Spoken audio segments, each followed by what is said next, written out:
un simple dialogue en vérité? Ce sont ces termes qu'Emmanuel Macron a voulu engager avec les catholiques. Est-ce une atteinte intolérable au principe de laïcité, comme le dénonce une majorité à gauche, et surtout une opération de séduction de l'électorat catholique? On va voir ce que vous en pensez du discours donc prononcé hier au Collège des Bernardins et de l'avalanche de réactions qu'il a provoquées.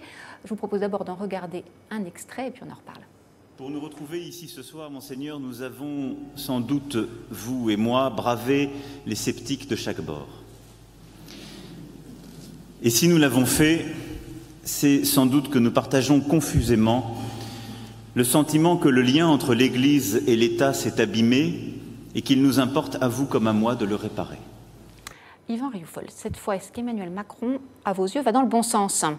Là, c'est pas de la superficialité, Je trouve qu'il confond les choses. C'est-à-dire que je suis choqué en tant que catholique qu'il ait à rappeler des liens qui existeraient entre l'État et la religion catholique, entre l'État et l'Église. Ces liens-là n'existent pas, ne serait-ce que même dans la religion catholique. La religion catholique s'est construite précisément en dehors de l'État. Rends à César ce qui est à César, mon royaume n'est pas de ce monde, etc. Donc ce n'est pas du tout dans la philosophie catholique que de rappeler qu'il y a un lien, d'abord qui n'existe pas avec la loi de 1905, qu'il y aurait un lien entre l'État et la religion. Ce lien-là existe naturellement dans la religion musulmane, mais il n'existe pas dans la religion catholique. Donc ceci me choque, et je vois qu'il confond en fait et ce lien avec l'État et ce lien avec la nation qui lui est réel. Parce qu'il y a une autre phrase, un peu plus loin dans son discours, où il dit qu'il veut...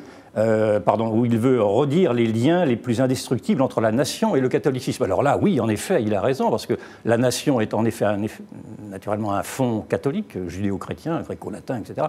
Et d'ailleurs, s'il voulait l'illustrer, il pourrait très bien, dans le fond, inscrire les racines chrétiennes de la France dans la Constitution. Ça avait été demandé, ça avait été refusé par l'Europe. Mais de faire la confusion entre la nation et l'État, je trouve cela troublant de sa part, et cela me fait m'inquiéter de la conception qu'il envisage d'avoir de la laïcité et de sa réforme. Parce que si c'est de dire que l'État aura à voir pour conduire une religion, je m'inscris en faux. Confusion pour vous, Xavier Couture? C'est-à-dire que le discours d'hier est un discours, je crois, assez subtil. Et comme Emmanuel Macron... Complexe. Qui repose sur la vision personnelle d'Emmanuel Macron. Et donc ce discours... Ce qu'on peut lui reprocher, c'est de ne l'avoir partagé avec personne. C'est une position personnelle et je pense qu'il est, je dirais, croyant en sa propre parole hier. On sent qu'il y a un investissement et que cette espèce de métaphysique de l'action qui est propre à la vision d'Emmanuel Macron s'exprime au travers d'un discours qui est nourri, intelligent, compliqué, complexe, mais dont l'origine revient à son grand maître Ricoeur. On est toujours dans cette vision d'une laïcité qui n'est pas la laïcité de l'abandon, qui n'est pas une laïcité qui sépare de manière définitive l'action de l'État et la religion, mais une laïcité qui est une laïcité de confrontation, dans lesquelles les religions elles-mêmes sont appelées à se mettre les unes en compétition avec les autres. On peut lui faire ses reproches, d'une part, et d'autre part, et là, on revient à ce que disait tout à l'heure Yvan, on ne peut pas ignorer que la France s'est construite dans une intimité absolue avec la religion, fille aînée de l'Église, et bien entendu, certes, on peut rendre à César ce qui est à César, mais enfin, César, en France, a été couronné à Reims pendant suffisamment longtemps pour savoir qu'il y a un héritage catholique très fort, et cet héritage, on sent que Macron veut le réinstaller pour une seule raison, c'est donner aux citoyens le sentiment qu'il a une responsabilité morale face à l'État et que, dépositaire d'une religion comme la religion catholique, on ne peut pas être absent du débat républicain. Ah mais ça, c'est autre chose. Être absent du débat républicain est une chose, mais de faire en sorte que ce soit l'État qui soit le promoteur de cette présence-là en est une autre. Moi, je pense que l'Église est suffisamment adulte, elle a 1500 ans, 2000 ans d'âge, pour comprendre en effet qu'elle a à se réveiller, qu'elle a à sortir de sa torpeur. Alors certes, on peut... Mais ce n'est pas au président de la République de le lui dire. On peut justifier. On va laisser Karine Becker réagir sur le côté atteinte à la laïcité, Karine. C'est toujours compliqué d'avoir un discours très long, qui dure quand même tout près d'une heure, résumé à travers juste une petite phrase qu'on entend partout, etc., et un tweet. Tweet, c'est le tweet du président. Mais voilà, et en fait, c'est là où c'est amusant, parce que là, Emmanuel Macron s'est beaucoup amusé, en fait, hier. L'Élysée tweet cette fameuse phrase, parce que l'Élysée espérait qu'on passe notre journée à faire ce qu'on est en train de faire. En réalité, atteinte à la laïcité, non. Je veux dire, si on avait un retour à une religion d'État, voilà, il aurait dit le catholicisme, sous moi, Emmanuel Macron, redevient la religion de la France. C'est pas du tout ce qu'il a fait hier. Je veux dire, hier, il a redéfini ce que devait être le rapport de notre République vis-à-vis de cette religion, qui est importante, effectivement, ça a été rappelé. On est issus tous de cette monarchie de droit divin, hein, je le rappelle quand même. Donc le catholicisme était là, a toujours été là en France. On est athée ou on est catho, enfin, on a même le droit d'être protestant ou autre, mais...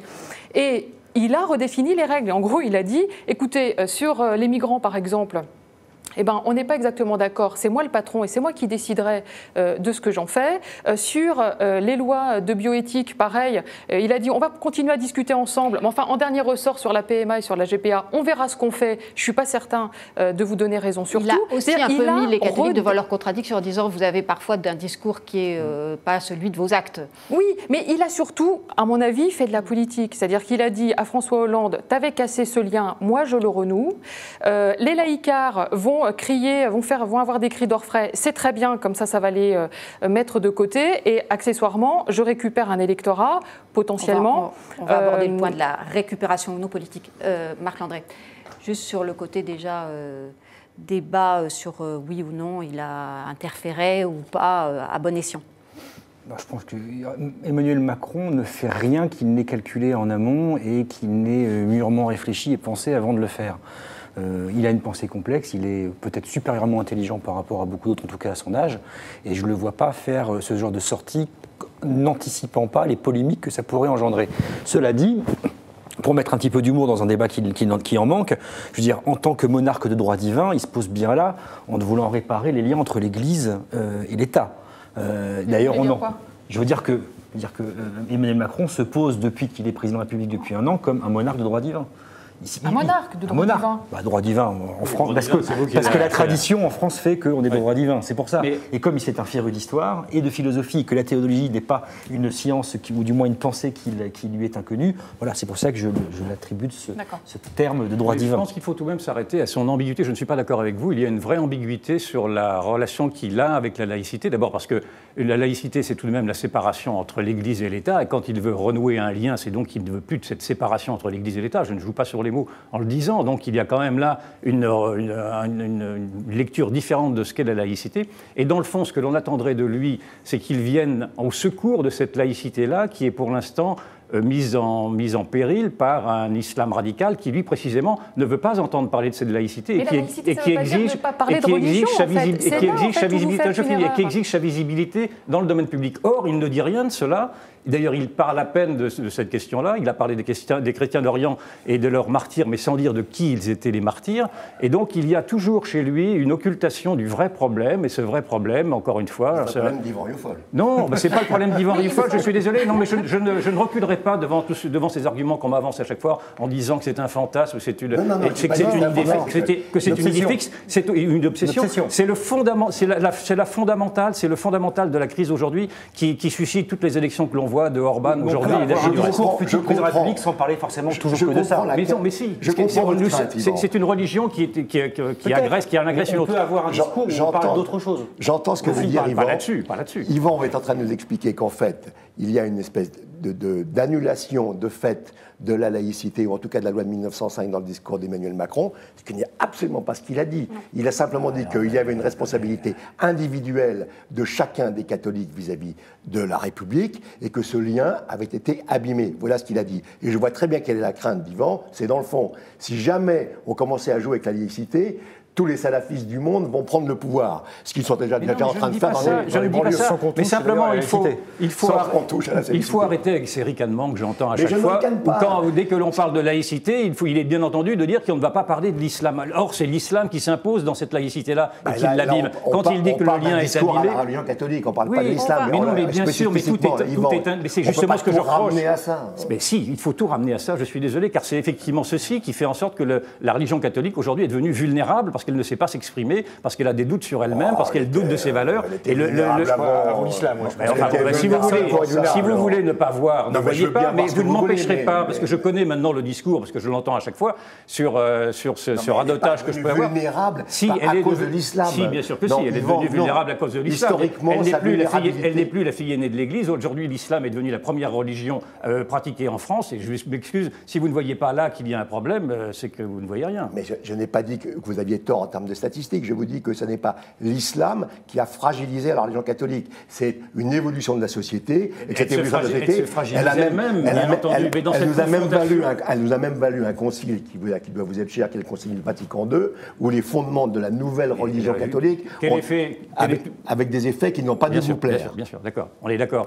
On va revenir sur un terrain, tout ça est passionnant, mais on va revenir 2 minutes sur un terrain plus politicien, avec ces tweets qui ont été suscités par le discours du président de la République. Alors, ceux de Jean-Luc Mélenchon qui dit on a entendu un sous-curé, par exemple. Il y a aussi Manuel Valls qui lui défend la laïcité et la loi de 1905. Olivier Faure, Benoît Hamon, enfin tous y sont allés de leurs commentaires. Karine Bécard, comme l'a dit Benjamin Griveaux ce matin sur une antenne, c'est un réflexe un peu pavlovien. Dès qu'on touche à la laïcité, la gauche... Exactement. C'est exactement ce qu'espérait Emmanuel Macron. Tactiquement, il a réussi parfaitement son coup. Donc effectivement, il savait parfaitement qu'en disant ce qu'il a dit, en faisant passer ce tweet, parce qu'il n'y a que ça de la part de l'Élysée, c'est le seul tweet qui a été publié, que la gauche réagirait comme elle a réagi. Et j'imagine que d'ailleurs vous m'avez invité pour que je réagisse dans le même sens que Mélenchon et que vous êtes en mauvaise foi. Ah bon, ouf alors. Et inversement,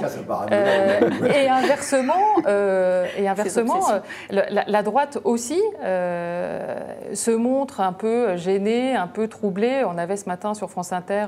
Alors on va l'écouter, Bruno Retailleau. Justement, vous me fournissez le lancement. Bruno Retailleau, qui était l'invité de France Inter. Bruno Retailleau, sénateur Les Républicains, président du groupe LR au Sénat. On l'écoute. Il faut se méfier avec Emmanuel Macron parce qu'il offre à son interlocuteur ce que l'interlocuteur souhaite. Donc c'est encore, je pense, trop tôt pour en tirer une définition très stricte de la conception qu'il se fait de la laïcité. Alors, Bruno Retailleau qui dit qu'il y a un petit peu de récupération, si on comprend bien ce qui veut dire un peu de volonté de draguer un électorat de droite, et on ne sait jamais très bien et s'il ne se moque pas de nous. Oui, et en même temps, non, mais politiquement, stratégiquement, c'est assez génial ce que fait Emmanuel Macron. La gauche réagit exactement comme on pouvait l'espérer. La droite, tout le monde est dans son rôle. La droite, en fait, est hyper gênée parce qu'on le sent très bien dans les propos de Retailleau en se disant c'est quand même plutôt notre électorat, en tout cas cet électorat sur lequel a pu s'appuyer François Fillon, et c'est l'électorat qui espère bien garder Laurent Wauquiez et le chipper notamment à Marion Maréchal Le Pen qui arrive assez bien à l'attirer, à le capter, merci. Et on a un Emmanuel Macron qui se pose en figure centrale au milieu de tout ça en disant regardez, moi, je ne les drague pas, je ne les diabolise pas. Moi, écoutez, j'ai un discours normal en disant on peut travailler ensemble. Je parle avec tout le monde. Ils font partie de la société, on a besoin d'eux. Moi, je reste le patron, je déciderai ce qu'il faut en temps et en heure, mais ils sont légitimes à exister dans cette société. Convenez qu'il n'offre pas une définition claire de la laïcité. Je suis désolé, mais on ne voit pas de quelle approche il peut avoir de la laïcité si l'on entend par laïcité la séparation de l'Église et de l'État. Et quand je ne vais pas revenir sur cet argument de dire qu'il veut ressouder des liens, mais si vous ressoudez des liens, c'est en contradiction. Donc il y a une grande ambiguïté, et une ambiguïté dangereuse, et pourtant je ne suis pas de gauche. Je tiens là le discours de Mélenchon, presque de Mélenchon. Alors que je suis... Donc ce n'est pas aussi simple. C'est pas ça, mais c'est très dangereux de ne pas voir quels sont les enjeux qui sont posés derrière ceci. Alors, je ne vais pas revenir sur ce que j'ai dit tout à l'heure, mais ça me paraît être fondamental de voir qu'il y a une nouvelle laïcité qui s'élabore afin de pouvoir donner sa place à une autre religion qui, elle, ne connaît pas la laïcité. Je vais juste vous répondre et puis on prend quelques questions. Très rapidement, je vais juste vous dire que le discours que fait hier Emmanuel Macron, à aucun moment, c'est le discours, j'imagine, qu'il doit faire d'ici le 1er juillet sur la laïcité. Parce que j'imagine quand même que quand il parlera de la laïcité, il ne parlera peut-être quand même pas que de la religion catholique. Il y a quand même effectivement... il l'a dit, il ne veut pas de déraciner. Donc hier, il s'adressait aux évêques de France. Oui, mais et par ailleurs, la laïcité, elle sera effectivement à s'inquiéter. Enfin, je veux dire, comment je pourrais verbaliser les choses mieux, il entamera la laïcité, je le redis, parce que ça, j'y crois très fortement, quand il dira que le catholicisme redevient religion d'État. On n'en est pas là. Enfin, je veux dire, arrêtons, on raconte n'importe quoi. Il ne dira jamais ça, mais donc, il dira la séparation, que la loi de 1905 est respectée. l'État a un rôle à jouer dans la préservation des religions. Et ceci n'est pas possible à entendre. Il ne l'a pas dit du tout. Et c'est là que je ne suis pas d'accord. Quand vous dites rétablir les liens, encore une fois, ce qu'il a voulu dire, je pense, Yvan, que ce qu'il a voulu dire, et c'est là que je ne suis fondamentalement pas d'accord avec votre analyse et votre interprétation du discours, c'est que le citoyen, dans sa pratique religieuse, a un rôle très important dans le fonctionnement. Eh bien, si vous l'avez compris, ça interroge, et je pense que son discours sur la laïcité ira dans ce sens, ça interroge aussi les musulmans, les juifs, y compris même les athées. Donc il y a un rôle qui est un rôle métaphysique, ou en tout cas un rôle qui dépasse le simple citoyen habitué à une république, ça dépasse un tout petit peu, il y a une transcendance qui habite chacun des citoyens qui doit s'appliquer dans sa relation à la République. Ce n'est pas un discours qui est complètement nul. Non, mais quand il dit qu'il faut déraciner, qu'il ne veut pas déraciner les sociétés de leur acquis spirituel, j'entends ça parfaitement. C'est exactement le... Voilà, c'est ce qu'il a voulu faire passer, c'est tout. Non, il a été au-delà de ça. Je suis désolé, il a été au-delà de ça. Est-ce qu'il a été au-delà de ce que disait Nicolas Sarkozy quand il parlait de laïcité positive ? La laïcité positive, c'était quand même un peu moins formel, parce que là, on est dans la laïcité positive, c'est-à-dire qu'il dit que toutes les religions, et la religion catholique en l'occurrence, a fonction à vouloir alimenter un débat, les débats politiques sur la bioéthique, par exemple, et effectivement, il est normal de vouloir entendre l'Église et pas simplement les techniciens. Donc là-dessus, cela ne me choque pas, mais simplement, encore une fois, c'est l'ambiguïté qui reste au cœur de son discours, et puis dans le fond, il ne dit pas non plus quelque chose qui me paraît essentiel, c'est que la religion catholique n'est pas une religion totalement comme les autres, elle n'est pas à équivalence des autres religions. Le président de la République de donner elle est quand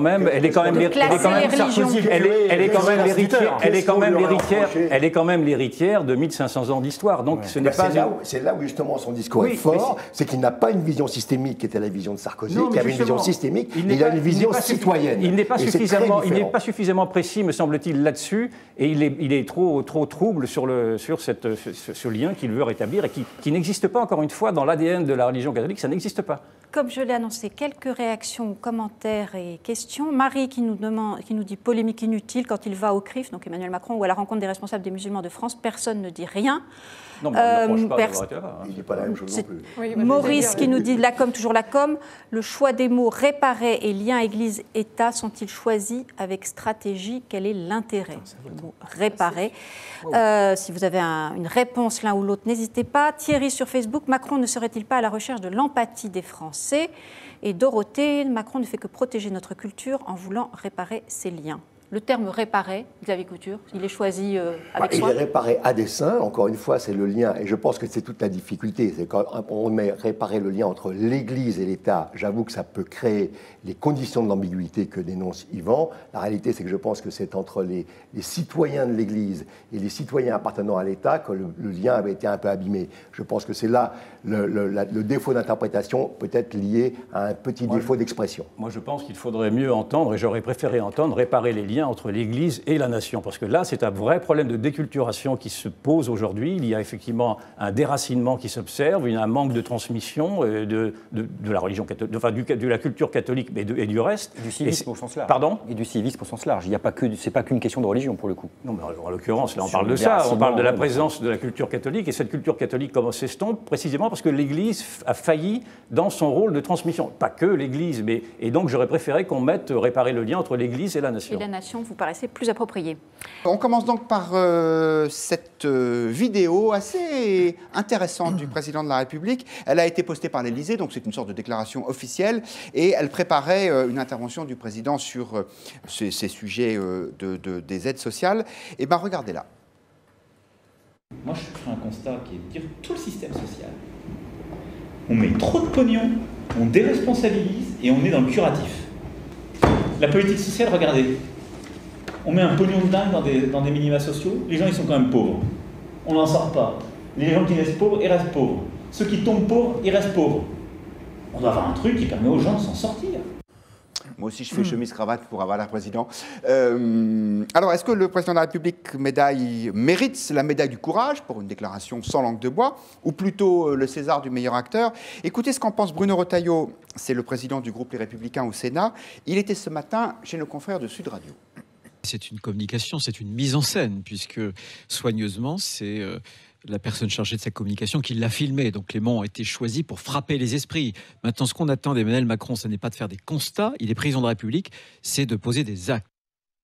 Alors on va s'intéresser au fond, bien sûr, mais commençons par la forme. Denis Tillinac, un président de la République qui dit on met trop de pognon dans le système social, ça vous choque ou vous trouvez ça sympathique, cet homme qui parle comme tout le monde? J'aimerais mieux qu'ils disent on met trop d'argent, parce que le président de la République n'est pas un homme comme les autres. Ça, c'est l'ancien représentant de la langue française, expert de la langue française qui parle. Oui, non, puis ça lui va pas bien. Il parler comme ça. Il a essayé, c'est un communicant de faire cette connerie. Il l'a faite. Bon, en général, il ne fait pas deux fois la même. Sur le fond, bon, évidemment, le constat, c'est que le système d'assistanat en France, outre qu'il est coûteux, qu'on a peut-être moins les moyens qu'avant, il n'est pas très efficace et il donne l'impression d'enfoncer de plus en plus de gens dans la précarité, voire la misère, au lieu de les en sortir. C'est sûr que sur le constat, on ne peut pas le contester. Alors, je n'ai pas de recette miracle pour en sortir. Mais sur le constat n'est pas, à mon avis, est juste. On voit... Claire Chartier, même question sur la forme et sur le fond. D'abord sur la forme et ensuite... En fait, je trouve qu'il a un côté caméléon du verbe, ce président. Et alors là, on a vraiment un exemple aujourd'hui, puisqu'on a cette vidéo ce matin, et cet après-midi, il fait un discours à Montpellier. Quand vous regardez les mots qu'il emploie... Devant le monde de la mutualité. Voilà. Précisément pour parler de sa politique sociale, donc exactement ce sujet, ça n'a plus rien à voir. Là, il est très empathique, il parle d'exclusion, de dignité sur un registre lexical qui est quand même beaucoup plus élevé. Alors certes, c'est un discours, c'est pas la même chose, mais les deux messages, c'est très intéressant de voir combien il joue très souvent sur les deux registres. Et c'est pas la première fois qu'il a... Ça veut dire qu'il n'est pas sincère ? Ça veut dire qu'il y a une stratégie quelque part derrière, c'est évident. C'est un coup à droite, un coup à gauche. Parce que quand il parle comme ça, c'est un coup à droite. Parce que c'est vraiment, ça veut dire ceux qui dénoncent l'assistanat, qui dénoncent un système qui ne fonctionne pas, et de fait, sur le fond, il n'a pas tort, ont bien raison. Donc ça nous porte plutôt vers la droite. Et ensuite, dans le discours à Montpellier, là, on est dans l'empathie, et là, on est beaucoup plus sur la gauche. Donc un coup à gauche, un coup à droite, la balle au centre. C'est marrant ce que vous dites, donc ça serait le discours... Pour plaire à la droite, il serait le gouailleur, et celui à la gauche serait solennel et académique. Comme ça, et au bout du bout, effectivement, on peut se demander finalement où il se situe. Mais enfin, il se situe au centre, qui est assez proche de sa stratégie politique. Alors, je ne voudrais pas assigner à résidence les internautes du Figaro, mais on leur a posé la question pour savoir s'ils sont choqués ou non par les propos d'Emmanuel Macron. Bah, ils ne le sont pas. Je ne sais pas si c'est parce qu'ils se sentent plutôt de droite, pas tous sûrement, en tout cas à 75%. Donc c'est la question du jour, et vous êtes 35 000 à avoir répondu. Ça n'est évidemment pas un sondage, mais une opinion, un point de vue. Georgi Kuzmanovic, quelque chose me dit que vous n'êtes pas forcément d'accord avec le constat du président de la République sur cette inutilité ou ce coût excessif des aides sociales. En fait, je n'avais pas vu cette vidéo et ce montage est une honte. Est une honte de la part d'un président qui est censé représenter les Français. Alors, pour une fois, il y a un très bon chiffre qui est tombé, c'est le chiffre de l'INSEE. Alors, un très bon chiffre, entre guillemets. C'est le maintien du nombre de pauvres en France. Il est à 8,9 millions, quasiment 9 millions, et il n'a pas beaucoup progressé. Et vous savez grâce à quoi? Parce qu'il y a des gens qui touchent, par exemple, le RSA. Mais ce qui est inadmissible, c'est que ce président-là, c'est réellement le président des riches, ou le président du marché libre, comme le déclarait Forbes. De quoi on parle? Le RSA, par exemple, c'est 1,4 million de personnes en France qui touchent le RSA. Pour un total, 500 € par mois en gros, pour un total de 8,5 milliards par an. C'est rien. Comparé à, je vais vous faire une toute petite liste à la Prévert, 73 milliards de niches fiscales pour les riches, 80 milliards de fraude à l'URSSAF, 20 milliards de fraude à l'impôt sur le revenu. Et on ne parle même pas du shadow banking, qui est une fraude à peu près 1200 milliards par an. C'est pas facile de déterminer le montant de la fraude, puisque par définition, oui, mais celle-là, elle est très bien calculée. Il y a des gens qui font ce travail. Ça peut être démontré. Ça a déjà été démontré de nombreuses fois par des gens très très compétents, comme par exemple M. Piketty. Et Quand on voit le différentiel entre ces chiffres-là, et par exemple le cadeau récent qu'a fait M. Macron, il a réduit les dividendes, la taxe sur les dividendes à 30%, il a supprimé une partie de l'impôt sur la fortune à hauteur de 4,5 milliards, c'est-à-dire la moitié de toute l'aide aux plus pauvres de France. Mais il est zinzin. En fait, on est dans une situation à la Versailles en 1788. On va parler de ce cristal de Sèvres. C'est le côté révolutionnaire. Non, mais vous savez que la Révolution française vient du fait que les nobles n'ont pas accepté de lâcher un petit peu d'argent aux plus pauvres. Or, c'est bien la situation dans laquelle on est. On a une situation qui est, de ce point de vue, catastrophique. Et puis son discours à la mutualité, c'est un discours à l'américaine. C'est la responsabilité. Vous êtes riche, c'est un discours de calviniste. Vous êtes riche, c'est parce que vous êtes riche. Vous êtes riche parce que vous êtes pauvre, parce que vous êtes pauvre. C'est votre responsabilité. Allez, débrouillez-vous. On va vous enlever un peu d'argent. Et puis, une dernière chose. L'argent qui serait retiré à l'aide sociale, elle n'est pas retirée. Et vous savez à qui elle est retirée? Elle est retirée à tous les petits commerçants de France.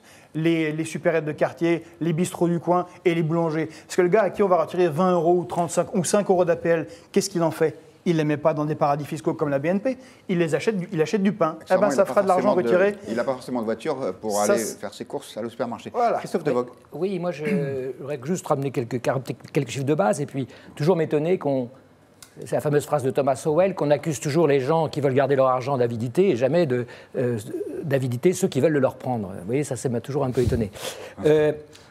La question, c'est quand même que ce système social épouvantable, c'est quand même le premier du monde en dépenses. C'est 15% des dépenses sociales de la planète pour 1% du PNB, ben oui. C'est faux. Je suis désolé, 600 milliards d'euros, je suis désolé. Et en Suède, au Danemark? Eh bien, c'est inférieur, je suis désolé. Ah non, c'est inférieur. Donc la question... Non, mais attendez. Mélangez retraite et assurance maladie. Est-ce que je pourrais peut-être placer un mot? Vous avez parlé, je ne vous ai pas du tout interrompu. Donc, il y a quand même quelques chiffres de base, et moi je ne suis pas tout à fait d'accord, ni avec les uns ni avec les autres, sur l'interprétation de ce que dit Emmanuel Macron. Même si je trouve que la forme, là je suis d'accord avec vous, et avec Denis Tillinac, n'est pas top, pour parler comme lui. Mais quand même, il parle, il dit, on oublie toujours l'autre moitié de la phrase, c'est pas... on met un pognon de dingue, etc. Et ça ne marche pas. Et les pauvres restent pauvres. Et ça, c'est malheureusement un constat que tous les sociologues font. C'est-à-dire qu'il y a un problème de trappe, ce qu'on appelle la trappe à pauvreté, ou la désincitation au travail, ou un certain nombre de choses qui, en France, demandent à être sans idéologie, ni de droite ni de gauche, révisées. Il y a des désincitations au travail. Moi, je connais des cas très personnels de gens qui ont, ce qui n'existe pas en Suède, par exemple, qui ont 8 000 € d'allocation chômage pendant 3 ans. Il suffit de signer un contrat de sécurisation. Oui, voilà, exactement, CSP. Bon, 8 000 € d'allocation chômage pendant 3 ans, ça n'est pas incitatif au retour à l'emploi, même si vous êtes quelqu'un de très courageux, etc. Bon, il y a donc plein de choses qui peuvent être revues. Mais vous parlez de qui?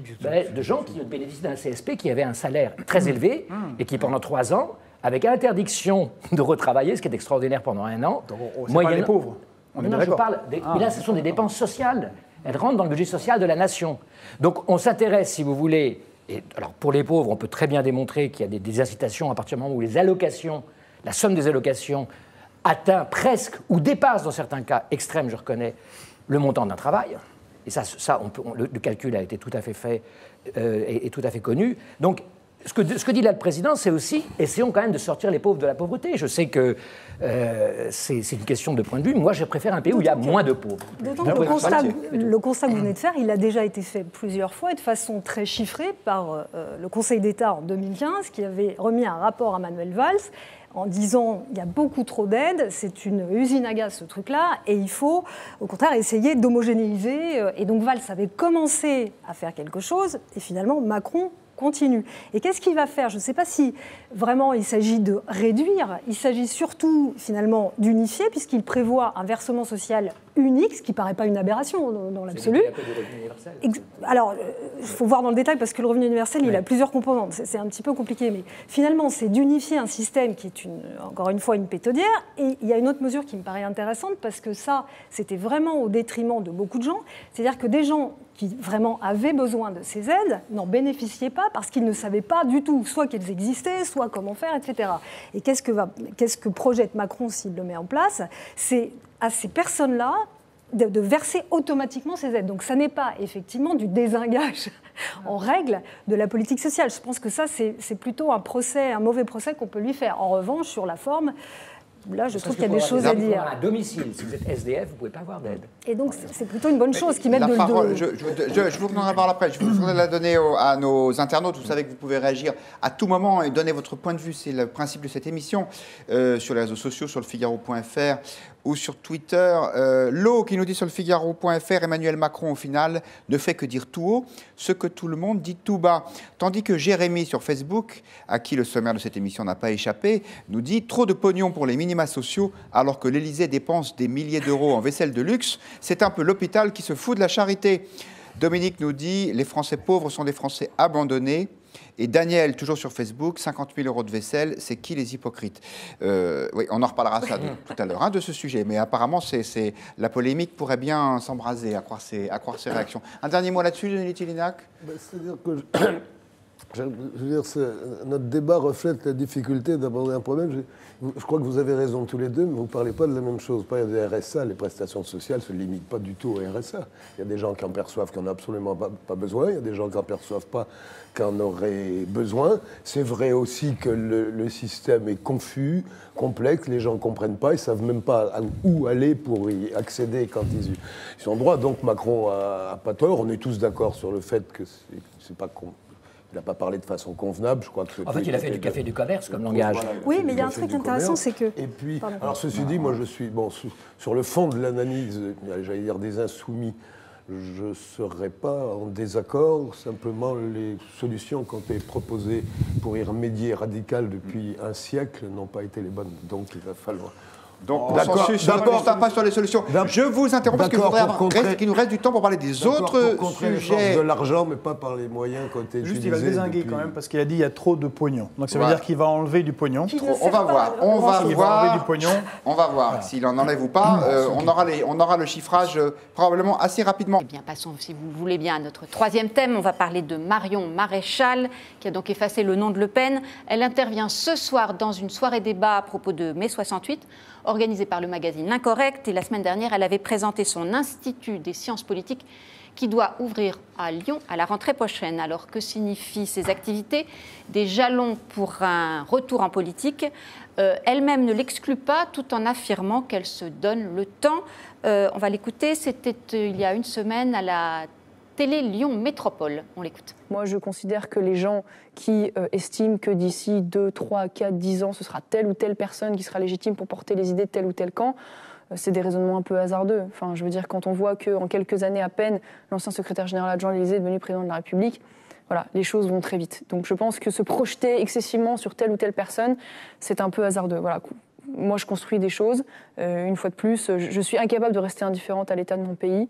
Mais encore faut-il que, pour moi, le combat m'apparaisse le plus adéquat et le plus juste au regard de ce que je peux amener, tout simplement.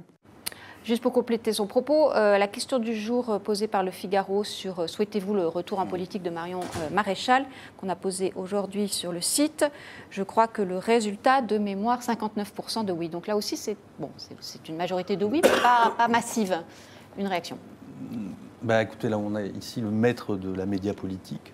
Et l'histoire de Marion Maréchal est quand même un déroulé presque chimiquement pur de ce que permet aujourd'hui les médias pour la politique. Parce qu'elle fait à peu près rien à part avoir lancé son école depuis 6 mois.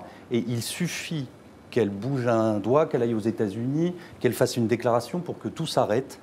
Et qu'on se fixe sur elle en disant, elle va être là, en gros, on cherche quel va être l'opposant ou l'opposante à Emmanuel Macron, ça va être elle. Donc objectivement, elle exerce une attraction médiatique très très importante. C'est une star, c'est une vedette.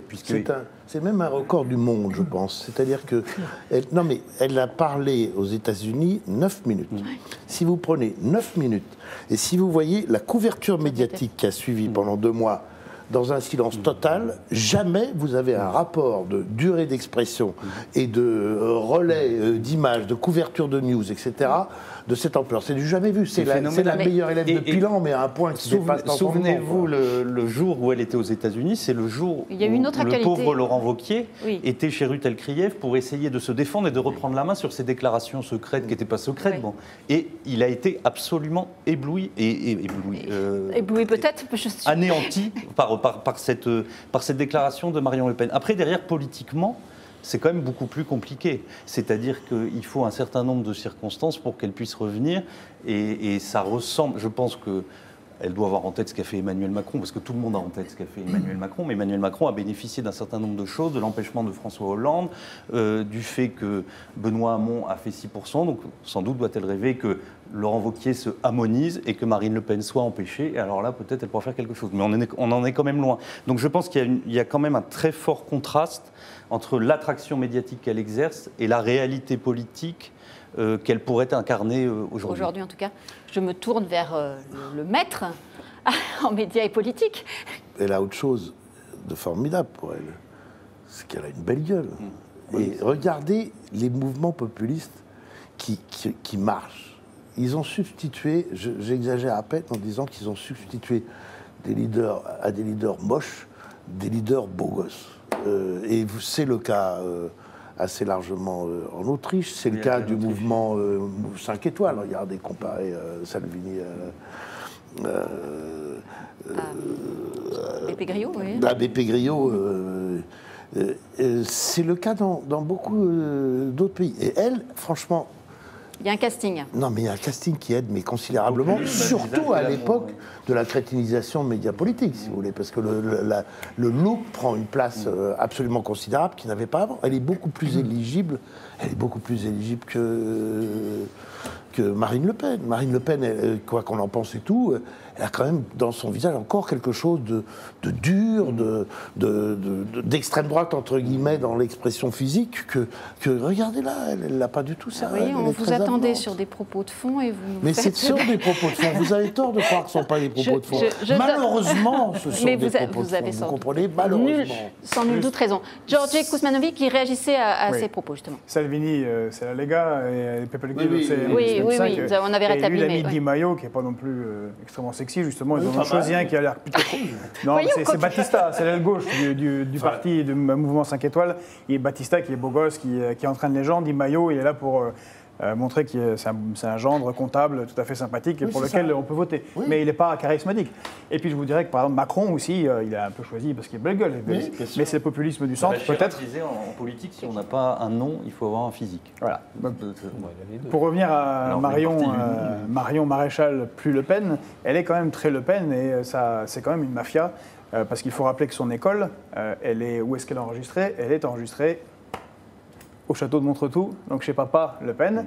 Donc il y a une continuation du fonctionnement familial qui qui bascule d'un côté à l'autre et justement, comme des bons populistes, mais d'extrême droite, manœuvre la population et change les idées. Alors elle a dans son parti, c'est-à-dire le Front National, un boulevard à l'avenir puisque l'aile sociale a été dégagée avec Philippot et qu'elle représente ce qu'était le Front National avant, c'est-à-dire très très à droite sur les questions sociétales et en même temps extrêmement ultra-libérale. Et je pense qu'elle a tout préparé parce qu'elle a parlé effectivement que 9 minutes, mais 9 minutes où ? À Washington, devant le grand rassemblement des ultra-conservateurs qui en plus financent son école avec Bolton. Donc c'est... Et une dernière remarque, c'est un parti qui est assez extraordinaire. Quand il va chercher, qui soi-disant veut défendre la France et les Français, mais va chercher... soit chez Poutine, soit aux États-Unis, dans les deux cas, dans les ultra-conservateurs, son argent pour continuer ses petites activités politiques. Voilà, elle va revenir, elle a une belle gueule, elle a les forces de droite vont s'allier au Front National avec Wauquiez. Elle a de l'avenir ici. Mathieu Aron, elle a raison d'organiser cette rareté ? En tout cas, elle se débrouille bien, il faut le reconnaître.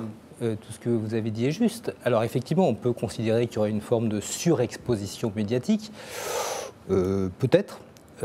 Toujours est-il qu'elle incarne, et elle sait incarner, quelque chose de très particulier, qui est la passerelle, le pont entre la droite et l'extrême droite. C'est ça, Marion Maréchal, qui n'est plus Le Pen. Et qui n'est plus Le Pen, justement, pour incarner cette passerelle entre la droite et l'extrême droite. Et le fait de développer un corpus, on va appeler ça comme ça, une forme à travers son école de corpus idéologique qui puisse correspondre à ça, c'est bien pour ça qu'on s'intéresse à elle. Alors, elle est très jeune, elle a été la plus jeune députée de l'histoire, je crois, de la République. Elle a un certain brio, mais ce qu'elle veut incarner, c'est ça. Et alors, elle sait qu'elle doit partir, effectivement, vu son âge, il faut qu'elle se mette en ordre de bataille maintenant. Est-ce qu'elle y arrivera? J'en sais strictement rien. Mais si, effectivement, quand on regarde le sondage que vous avez donné des lecteurs du Figaro, ils ont l'air plutôt contents de l'avoir arrivé. Ils ont l'air plutôt contents de l'avoir arrivé. C'est-à-dire qu'elle incarne quelque chose qui est différent de ce qu'incarne effectivement sa tante. Et si l'extrait que vous avez passé de son interview à Télé Lyon, là, c'était très intéressant, hein, parce que c'est pas une déclaration de candidature, mais c'est quand même pas très loin. Hein. Dire aujourd'hui, c'est très hasardeux de savoir qui ce sera, non, c'est quand même... Alors imaginez que d'ici là, imaginez qu'elle crée la Ligue des 5 étoiles, imaginez que Wauquiez s'étrique de plus en plus et Marine soit rejetée, imaginez qu'elle soit la force montante. Comme ça a été dit, je pense qu'à ce moment-là, la soutenir, ce serait pas... On a toujours juré pas d'alliance avec le Front National, mais il s'agirait plus du Front National. Et tout est possible. Justement, à ce propos, une info qui est tombée, reste là, pardon, Marine Le Pen propose une liste commune à Nicolas Dupont-Aignan dans une lettre ouverte qu'elle publie aujourd'hui. Oui, parce que l'un de ses députés européens a quitté le Front National pour rejoindre Nicolas Dupont-Aignan. Là, on voit la bataille des européennes qui va être le moment de la recomposition politique réalisée. Donc chacun... plus d'intention de vote, élection européenne, même si ça ne veut pas dire grand-chose à un membre du scrutin, mais qui mettait Dupont-Aignan assez haut, 7 même, c'est ça 7, oui. Ce qui est beaucoup. Oui, ce qui est quand même je pense à du joueur... Et après, pour terminer sur Marion Maréchal, je pense qu'elle bénéficie de l'absence d'opposition à Macron. C'est-à-dire qu'il y a quand même une recherche peut-être inconsciente, presque médiatique, d'opposants. Il n'y en a pas, parce que pour le moment, ils sont inaudibles. Et donc, il y a elle qui se dégage. Et de votre côté, dans votre camp, il me semble que François Ruffin pourrait avoir une trajectoire équivalente, parce qu'il a aussi pour lui l'attrait de la nouveauté, des formes politiques un peu insaisissables, une pratique de la modernité que Jean-Luc Mélenchon n'a pas. Justement, Marion Maréchal Le Pen, c'est pas la nouveauté, et son père Maréchal, dans Maréchal Le Pen, allait avec Le Pen pendant des années et des années, avec les néo-nazis les plus givrés d'Ukraine à Lvov, pour célébrer la division SS Galiciana. Elle représente un vieux courant vichiste, et elle l'incarnera parfaitement. C'est la droite de la droite qui est prête à aller se soumettre à l'étranger pour recevoir de l'argent et prendre le pouvoir en France. Vous pensez que François Ruffin... Ça n'a aucun rapport avec François Ruffin. Non, je parle simplement de possibilités politiques. Est-ce qu'il n'incarne pas à la gauche de la gauche, en opposé, une espèce de nouvelle forme politique très attractive, très... Il ne nous aura pas échappé que François Ruffin est membre de la France Insoumise, et qu'ensemble nous créerons ce mouvement où justement l'idée n'est pas de faire des petits bouts ou des personnalités, mais de continuer à avoir ce mouvement.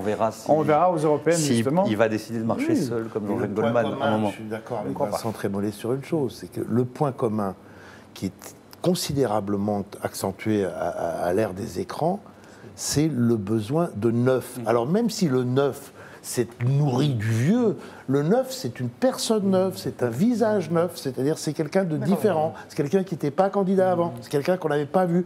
Et c'est pas pour rien qu'en Italie, c'est justement, c'est pas Bossi qui était à la tête de la Ligue, et c'est pas Grillo qui était à la tête de 5 étoiles, mais ce sont des hommes, entre guillemets, neufs. Évidemment que c'est pas neuf sur le fond, mais ils apparaissent neufs. Et c'est quelque chose qui joue un rôle. C'est notre travail, nous, on considère, de rappeler qu'elle n'est pas neuve du tout dans ses idées. Donc la phrase je ne sais plus de qui elle est, qui disait « il faut 10 ans pour faire un président de la République », elle ne paraît plus adaptée au temps politique. Enfin, c'est ce que Macron il y avait Chantal Delsol qui avait la dent un peu dure contre Marion Maréchal, qui disait dans Marianne la semaine dernière, je crois, il faudrait d'abord qu'elle fasse un peu plus d'études parce que ce n'est pas quelques années de droit qui suffisent. Là aussi, c'est obsolète ce genre de... Le nombre d'années d'études n'a jamais été un critère d'éligibilité. Et il est de moins en moins, si tant est que ça n'ait jamais été. Et les références à Gramsci, à la métapolitique, à la bataille culturelle, c'est une bonne elle essaye d'épouser un mouvement conservateur qui va très au-delà d'elle. mais qui existe. Enfin, ça, c'est évident. C'est-à-dire que jusqu'il y a une quinzaine d'années, il y avait un espèce de partage des tâches où on disait la culture est de gauche, l'intelligence est de gauche, et puis la droite est gestionnaire, elle est douée en économie, et tout ça va s'entendre. Et puis il y a eu, au fait, un brouillage idéologique sur la pédagogie, il me semble, sur l'école et sur le multiculturalisme, qui a fait que des gens classés de gauche ont été classés à droite. Enfin, et il y a eu cette ligne de fracture que Macron a très bien vue entre conservateurs et progressistes. Mais pour achever d'embrouiller mon propos, le ministre le plus populaire de Macron est un ministre qui apparaît comme conservateur dans toutes ses décisions, puisque c'est Jean-Michel Blanquer. Mais effectivement, vous avez raison de dire qu'il est particulièrement populaire, mais il caractérise quand même un mouvement qui va au-delà de la simple politique, mais qui est effectivement un mouvement culturel qui fait que si on prend comme point de départ, ce qui ne veut pas dire grand-chose, mais 68 et les valeurs qui ont pu être, effectivement, on sent que depuis quelques années, il y a un mouvement beaucoup plus conservateur qui reprend le dessus, et que c'est là-dessus qu'elle surfe de manière extrêmement claire. Pierre Nora avait expliqué dans le Figaro, il y a 2 ans, qu'il y avait une poussée conservatrice de la haute intelligentsia et une radicalisation de la basse intelligentsia vers l'extrême gauche, ce qui a donné, c'était 1 mois ou 2 mois avant Nuit debout. C'était assez bien vu. Il en est d'ailleurs une illustration, Pierre Nora. Oui, juste, cette logique ne fait plus sens si on parle d'économie. Parce qu'entre une Marion Maréchal Le Pen, un Wauquiez et un Macron, il y a beaucoup plus de rapprochement que certaines personnes de droite. Et sur la question économique, vous avez une droite qui était incarnée par De Gaulle à l'époque, les étatistes, qui est dirigiste en économie, qui serait considéré comme bolchevique par tous ces personnages.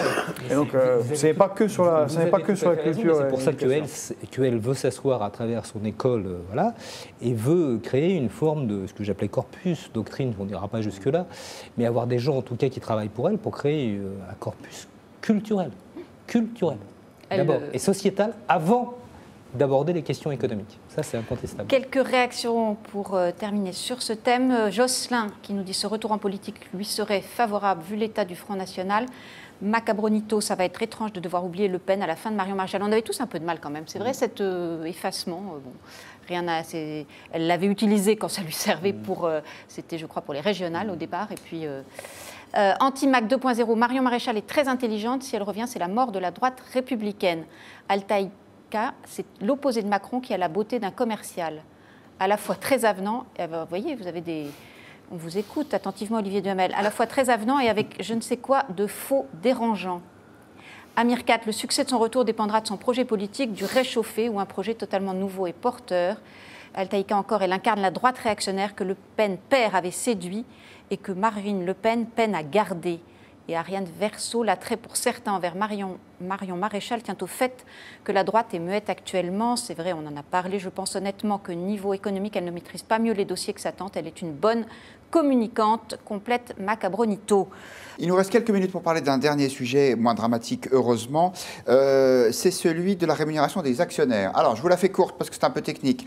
Une association Oxfam France a étudié la façon dont les bénéfices des grandes entreprises, celles du CAC 40, étaient distribués.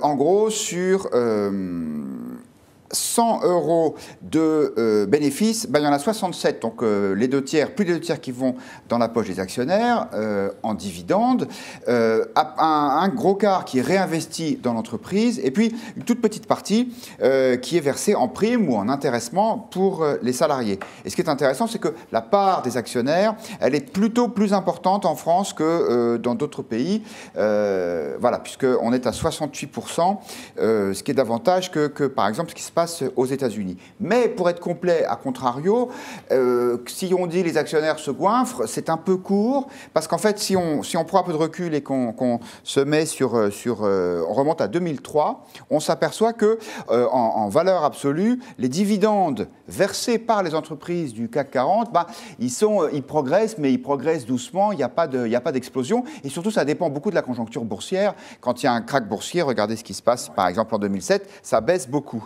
Hakim El Karoui, est-ce que vous êtes d'accord avec ma présentation et est-ce que vous trouvez qu'il y a des excès? Est-ce que les actionnaires sont trop bien payés dans notre pays? Il faut revenir peut-être sur la méthodo. Je ne la connais pas, la méthodo de l'enquête Oxfam. Oxfam est plutôt engagé sur ces sujets-là, donc oui, ils sont une position de neutralité absolue. Pas très pro-capitaliste, on va dire. Voilà. Si c'est vrai, c'est-à-dire si la méthodologie est solide et robuste, oui, c'est pas bon. C'est pas bon, pas forcément pour les raisons morales que sous-tend Oxfam, 67% pour les méchants actionnaires, 5% pour les gentils salariés. C'est pas bon parce que ça traduit quelque chose du fonctionnement de l'entreprise. Son incapacité à investir suffisamment et à distribuer de l'argent soit aux actionnaires, soit pour acheter ses actions. Bon, en général, c'est ça qui se passe. Donc si c'est ça, oui, c'est pas bon. Par ailleurs, mais on peut revenir à la question des syndicats. Moi, je trouve que les syndicats devraient se battre plus sur ces sujets-là que sur la question du statut du monopole des cheminots. Parce que les syndicats, ça sert à quelque chose dans la société. Ça sert à équilibrer la relation et le rapport de force, c'est encore un rapport de force, entre le capital et le travail. Et là, on voit bien que c'est un sujet sur lequel les syndicats ne sont absolument pas. Et je pense qu'ils auraient beaucoup intérêt, pour l'intérêt de la société française et de l'économie française, à encourager les entreprises à investir et réinvestir plus, plutôt qu'à distribuer des dividendes qui, finalement, ne sont par ailleurs pas consommés. Juan Branco, une fois de plus, c'est la faute des syndicats, en fait. Bah oui, bien sûr. Mais par contre, il y a un petit problème avec un de vos graphiques. J'ai vu que ça commençait à 47 en 2003 et ça finissait à 51 en 2016. Et en fait, alors qu'entre-temps, il y a 35 qui est au-dessus de 47. Donc il y a une petite manipulation. Je ne sais pas si elle est volontaire ou pas. Mais... Absolument. Je suis sûr que les chiffres de départ et d'arrivée sont bons, mais vous avez raison. Il y a quelque chose qui ne va pas. Et de façon générale, 10% des dividendes reversés aux actionnaires dans les années 80, 30% en 2003 et 67% en 2016. Donc l'évolution est incontestable et en roue libre dans un déséquilibre qui est quand même catastrophique. Qui est catastrophique pourquoi ? Parce qu'en fait, c'est le résultat de la financiarisation de l'économie, c'est-à-dire qu'on va à la recherche du profit au profit à court terme. Et ça, on a quand même des grands groupes d'investissement, des grands fonds d'investissement comme BlackRock qui s'en plaignent publiquement et qui disent qu'il y a un vrai problème par rapport à ça. C'est bien la preuve que ce n'est pas la conséquence de la financiarisation de l'économie, parce que BlackRock est l'exemple même de la financiarisation de l'économie, et BlackRock s'en plaint. Non, parce que BlackRock investit sur le long terme et dit on ne peut plus investir. Oui. On est obsédé sur les revenus, sur les chiffres trimestriels et sur les dividendes annuels, au lieu d'essayer d'investir sur le long terme. Et sur le long terme, en fait, on est en train de déstructurer complètement les sociétés. Et parce que vous disiez, c'est pas aussi dramatique que le terrorisme. Mais moi, je pense qu'en fait, c'est un mouvement d'ensemble qui amène au terrorisme, c'est-à-dire à la désocialisation d'une partie de la société. Non, mais c'est pas un raccourci. C'est très important et j'ai vraiment envie d'insister là-dessus, parce que cet argent-là, et de façon générale, l'argent qui par ailleurs va sortir à travers l'évasion fiscale ou l'optimisation fiscale, comme tient le président de la République à le dire, qui va sortir des mannes de l'État et du bien commun en général. C'est de l'argent qui ne va pas dans les hôpitaux, qui ne va pas dans les écoles, donc qui ne va pas encadrer ces personnes qui, complètement désocialisées, vont se mettre dans les mains d'autres cadres, en l'occurrence des leaders religieux extrémistes qui vont faire ce qu'ils en veulent. Merci. Et comme on est très réactif à point de vue, on a vérifié en régie, en fait, c'est la courbe qui est bonne. Effectivement, ce n'est pas 35 milliards, mais 53 milliards. C'est pour ça qu'il y avait ce problème, mais la tendance globale, elle est bonne. Et peut-être même qu'on va revoir le graphique remis à jour, parce que vous savez, ici, non, pas encore, mais donc le 35, vous l'oubliez, c'est un 53. Arnaud Benedetti, comme je ne suis pas sûr qu'Alexandre Devecchio défend les actionnaires du CAC 40, je me tourne vers vous en disant peut-être que vous allez... Je ne sais pas si je vais les défendre, c'est peut-être pas mon objectif en l'occurrence, mais deux choses sur les syndicats. Bon, on comprend pourquoi les syndicats sont absents, c'est qu'ils sont encore moins représentatifs dans le privé qu'ils ne le sont dans le public aussi. Cette raison expliquant vraisemblablement le fait qu'ils ne se soient pas saisis de ce combat.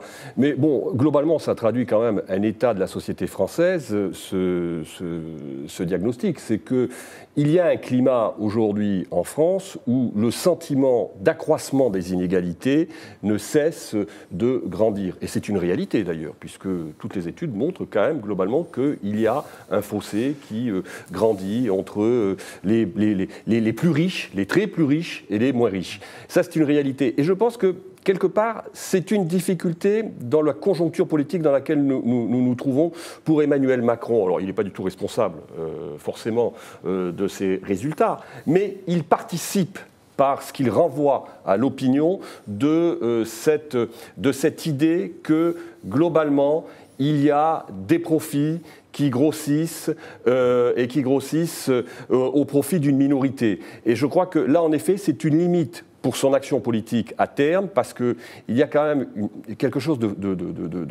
qui est essentiel dans la société française et dans la culture politique française et dans l'histoire politique française, c'est ce sentiment qui est parfois peut-être un peu démagogique, mais qui est une réalité, c'est ce qu'on appelle la passion égalitaire.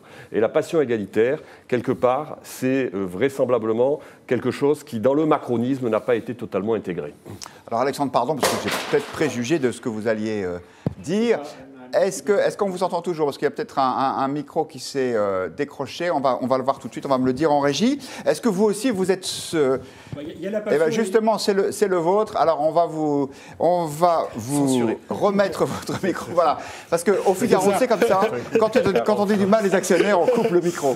Mais non, c'est pas vrai. La parole est libre. C'est ça, point de vue. Et donc, j'allais vous demander, Alexandre Devecchio, si vous étiez vous-même sujet à la passion égalitaire dont parlait non, je pense que ce n'est pas une question de passion égalitaire. Je suis d'accord avec ce qu'a dit Hakim El-Karoui, c'est-à-dire c'est une vision du capitalisme. Et aujourd'hui, on est dans une certaine forme de capitalisme, en particulier en France, qui est la négation même du capitalisme. C'est-à-dire qu'on est dans le court-termisme absolu, alors que le capitalisme, c'est on investit de manière pérenne pour longtemps. D'ailleurs, si on compare, moi j'ai lu l'étude avant de venir, on voit bien qu'en Allemagne, qui se porte très bien économiquement, il y a une part beaucoup plus grande dans l'investissement, je crois que c'est capital, et beaucoup moins dans la redistribution des dividendes aux actionnaires. Donc voilà, c'est inquiétant. Cette mutation du capitalisme, ça traduit aussi des grands groupes où il y a de moins en moins de petits actionnaires, où il n'y a pas de participation, où l'État, de manière globale, se désengage aussi. Et à la fin, ça peut même nuire aux actionnaires, puisque si l'entreprise se casse la figure, on voit bien que parfois, il y a plus de dividendes qui sont redistribués que de bénéfices. Quand on étudie, je ne sais pas si elle est bien faite ou pas, mais si on se fie à cette étude-là, ça peut être quand même inquiétant, y compris pour les actionnaires. En tout cas, il y a un certain nombre de groupes, par exemple Alcatel et Hewlett-Packard, je crois. Alcatel n'a pas assez investi et ils se sont fait doubler à cause de ça. Donc voilà, moi je ne suis pas...